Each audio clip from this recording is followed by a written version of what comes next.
Recently, I was fortunate enough to tour one of Keystone's manufacturing plants where they make their Springdale travel trailers, which was really awesome for me because, as you guys know, I'm a full-time RVer and I live in my Keystone Springdale travel trailer.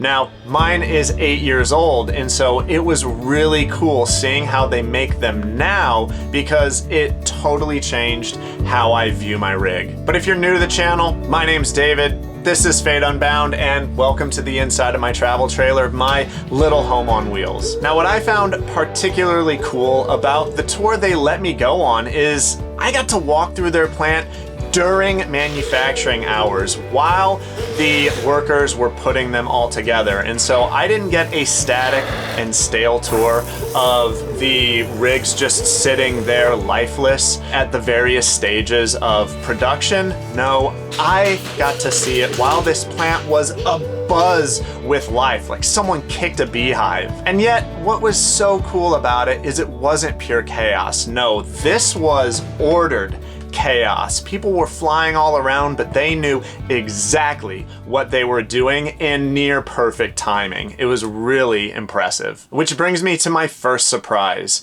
My tour guide was Andrew, the product manager for Springdale and other Keystone brands, and he told me that they can crank out 20 to over 30 of these travel trailers in a single shift. And that is mind-blowing to think that they bring in just the bare frames and they'll turn just that into a finished, fully functioning travel trailer, 20 to 30 of them in a single day. That is just crazy. And to achieve these kind of numbers, they obviously build these assembly line style. And how they do it is they move the travel trailer sideways to the various stages throughout the plant.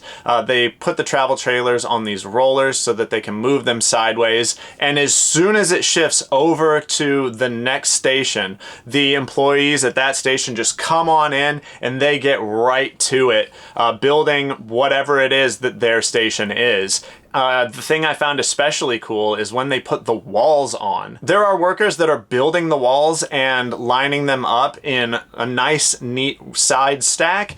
And when the travel trailer gets to their spot, with the cabinetry and a lot of fixtures already in place, they just bring the walls in all at once and just mount them to the frame. It's pretty freaking cool. And it was neat to see how they build the travel trailers from basically the inside out, because a lot of the cabinetry or appliances, etc., won't fit through the front door. And so they get all of that stuff into place first, and then put the walls and then the roof on. And so in short, the speed that they build these in is truly shocking, but what is actually impressive is the precision and quality that they're still able to build this in.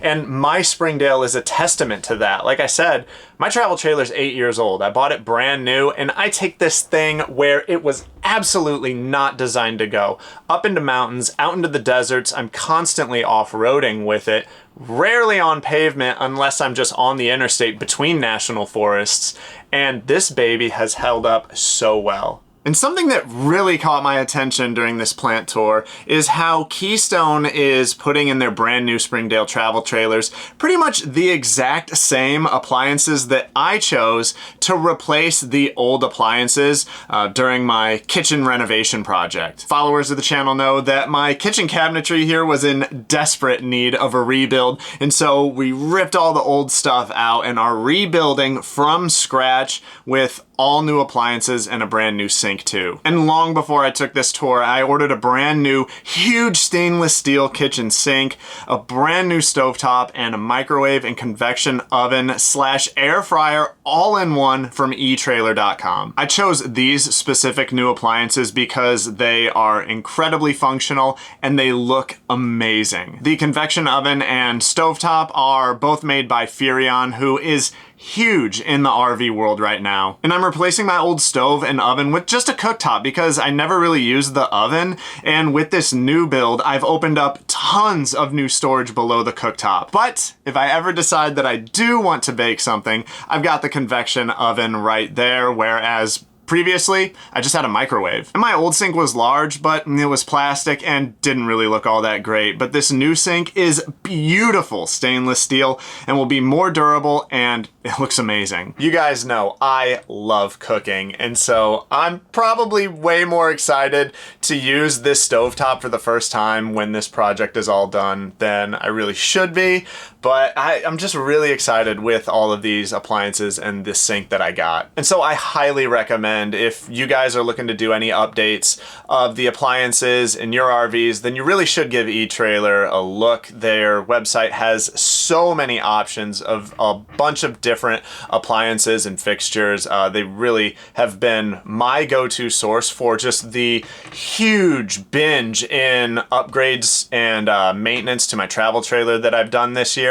You know, I'm just keeping this old girl going as long as I can, and yeah, eTrailer just has basically everything I've needed. So yeah, I just thought it was super cool seeing how Keystone is using these really great appliances and large stainless steel basin sinks, even in their Springdale line. Another thing that was really cool to see is how Keystone has changed the way they build these travel trailers in these little ways that actually mean a lot for both longevity and the ease of maintaining them. A couple of specific examples are on the roof of their travel trailers in all four corners. They've got these plastic caps that have sealant under them that they kind of smush down onto the point on the roof where the corner trim molding on the front and on the rear meets the trim molding that runs along horizontally along the entire length of the side of the roof.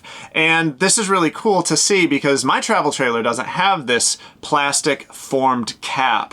These seams just come together, and what I've done when I have to do some resealing up there is I just slather the whole area in Dicor lap sealant to make sure that where those two things meet is covered with sealant. But they've actually gone one step further now and have this plastic cap with the sealant smushed and filled into that space under that cap, just to make sure that absolutely no moisture, no water can get in at that point.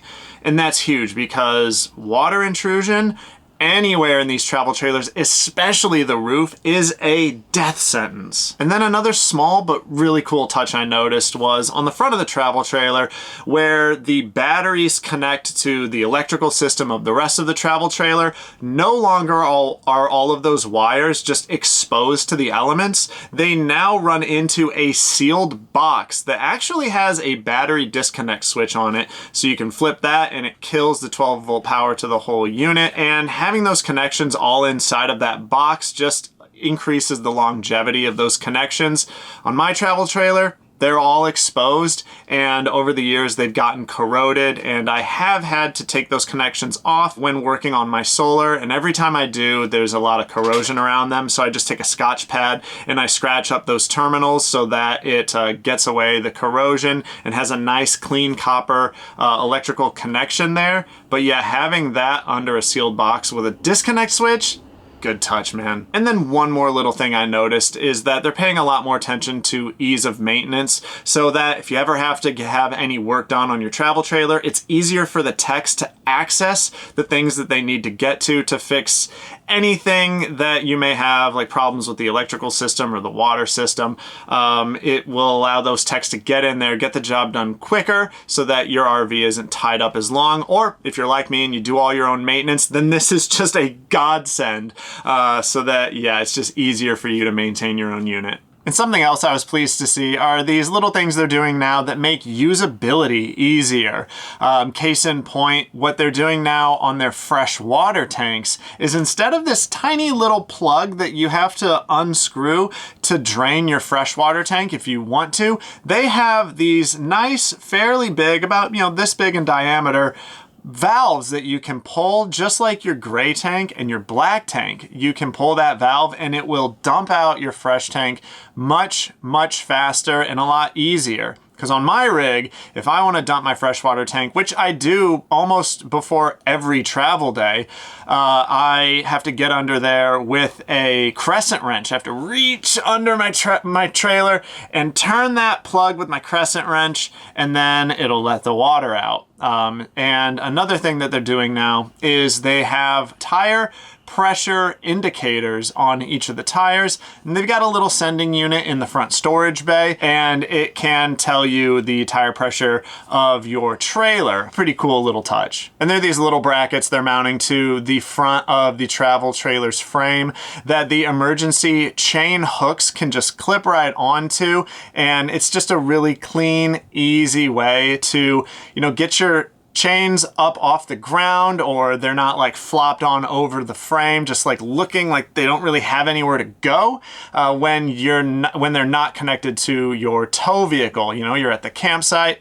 It's a nice little spot for those to go. You know, just little touches like these things, you know, go a long way, and they really add up. One of the things that really caught my attention at the end of this tour, when they were showing me the travel trailers that were at the end of the line and finished, they just had to do some inspection on them, was that on the interior, there is zero dead space with how they're building them now. Whereas with my 8-year-old travel trailer, the kitchen cabinetry and some other spaces on the inside were purposely blocked off. You could not access them, and behind them was just true dead space, which blew my mind at the time. I thought, don't they know that storage space inside is an absolute premium?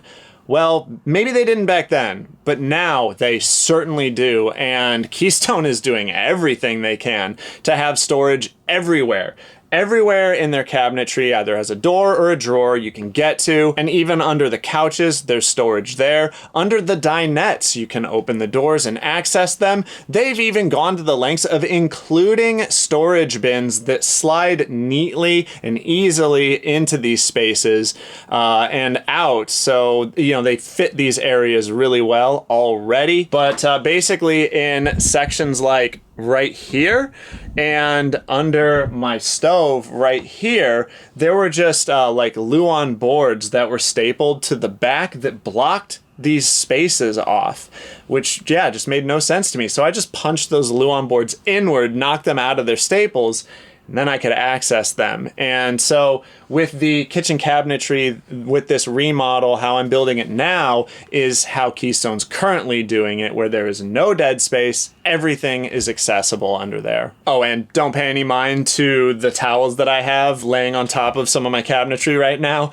It's to protect them from my rabbits. If they see raw wood, they're chewing it. Once this all gets painted, though, they won't have that problem. For some reason, they don't destroy stuff that's been painted or has a covering on it. But if it's raw wood like this, it's over. Another thing I noticed is that the solar kits that they're installing on these travel trailers come with Victron solar components, which I was really surprised to see. I have Victron solar components on my travel trailer solar system, and when I did that, I thought, oh yeah, I'm top of the line. I'm cutting edge now. But it's what Keystone is doing right now with their new models.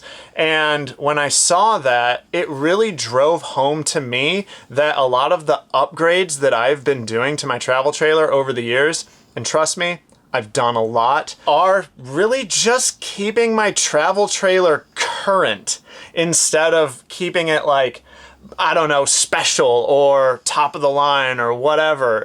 From the way I'm building my kitchen cabinet during this renovation, to the appliances, the stainless steel sink I'm using, my solar components, a lot of these things are what Keystone is doing right now with the Springdales they're building right now.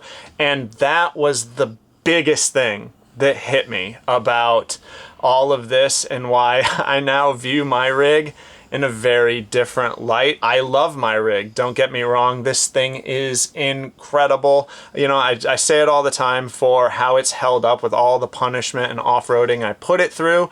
But yeah, I thought that I was like ahead of the pack. No, I'm kind of right in line where the new rigs are at still, but that's still important. You know, it's an 8-year rig. It's not, gee, thank you, sweetie. It's, you know, it's not a new rig, but it's cool to see that Keystone has learned a lot over the years, and you know, they're still just trying to make the best travel trailers that they can, and doing a lot of things that I thought should have been done to my travel trailer in the first place. There's a lot more I could have talked about, but I don't want this video to be super long. These were, I think, the most important things that I wanted to show you guys that I learned from my tour there. But if you like this video and you found it helpful and you'd like to buy me a coffee or a drink, you can go through that QR code right there. I'll also put links down in the video description. Or if you'd like to support the channel in ways that don't cost you any money, then please consider subscribing or like the video. Tell a friend about it. Word of mouth helps me out a lot. But my name's David. Her name is Sweetie. This is Fate Unbound, and we'll see you guys in the next one. Bye!